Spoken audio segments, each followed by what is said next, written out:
સમાચાર છોટાઉદેપુરથી મળી રહ્યા છે, જ્યાં ફાયર સેફટીના નિયમોનું પાલન ન કરનાર શાળાઓ સામે હવે ડીપીઈઓએ લાલ આંખ કરી છે. છોટાઉદેપુર ડીપીઈઓએ ટોટલ 21 શાળાઓને નોટિસ ફટકારી છે. 3 દિવસમાં બેદરકારી બદલ ખુલાસો પણ માંગવામાં આવ્યો. ફાયર એનઓસી મેળવવામાં વિલંબ કરતી શાળાઓ પાસે ડીપીઈઓએ ખુલાસો માંગ્યો છે.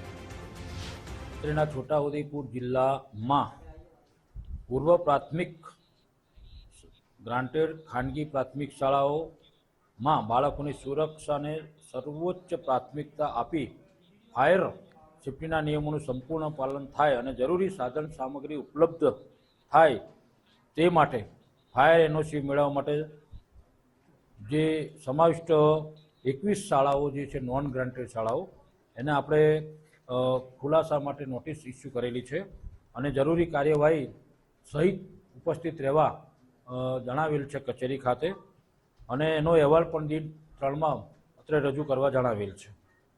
આવી શાળાઓ જો ફાયર એનઓસી મેળવવા માટે જો દુર્લક્ષ છે તો એમની અમે સરકારશ્રીના નિયમો મુજબ યોગ્ય કાર્યવાહી કરવાના.